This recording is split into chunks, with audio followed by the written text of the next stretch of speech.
break even and maybe a net increase. I don't know. I hope we have a net increase. But I think it's very important that people who aren't pledging start. If people who aren't pledging, we would suggest that they start at 3%. If they can go immediately to proportional giving, 3% would be a good starting place. If they have to start lower, okay. But at least pledge. The other metric we're looking for is the increase of giving as a percent of gross income. In the service sheet, which I brought, no, not that. Yeah, it's over there underneath my vestment, I think. Those of you who've been to the 9 o'clock service have seen this.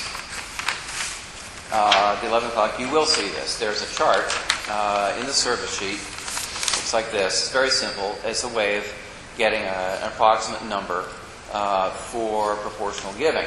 So it has income down the first column and then percents across the top. So if it's right on if your income are $50,000, you find the $50,000 row and then move across to the right, and you can find a pledge by percent.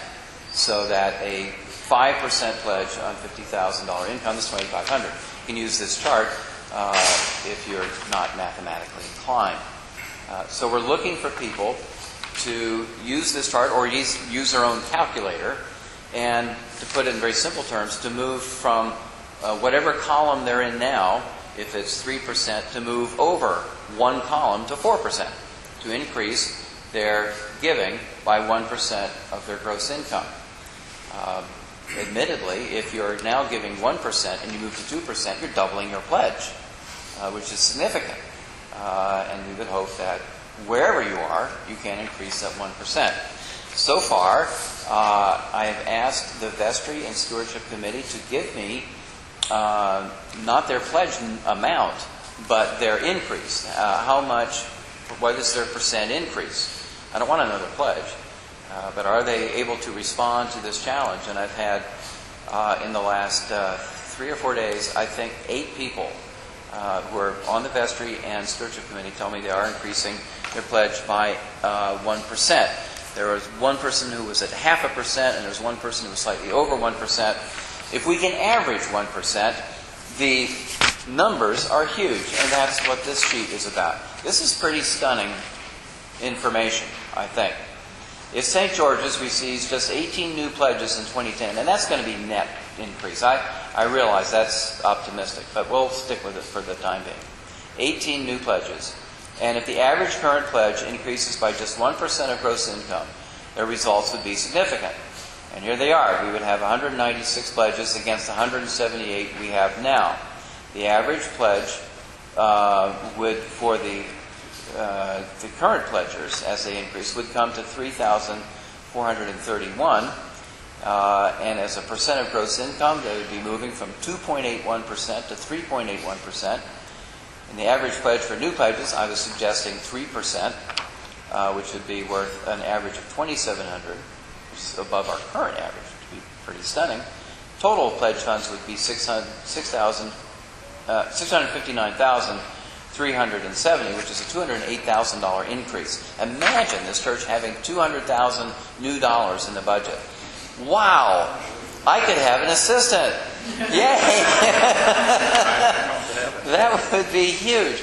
So, all right, but that's probably not going to happen. That's overly optimistic. But even if we did half of that, a $100,000 increase in the budget, wow, I could have half an assistant. That would be great.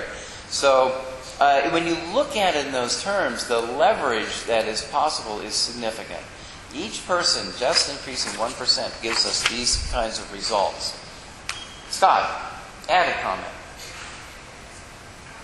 Fall forum is definitely kind of preaching to the choir, because everyone here gives something to the church. I'm quite confident every year. Maybe not everybody pledges, but the best way to get started is to look at what you give now, what you gave last year. Take a pledge card, write that amount on it, turn it in. That's the easiest way to get started pledging. Pledging is important because it allows the church to predict what it's going to have to spend next year to keep the lights on and pay bill and take care of the rectory, etc. If you give now and you don't pledge and you fill out a pledge card with that amount, put it in, that is a new pledge for us.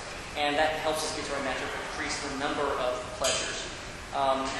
Then, moving towards what Phil is rightly calling for us to do, which is look at our pledging in terms of proportional giving, becomes an easier thing to do for you because you've got the amount down there.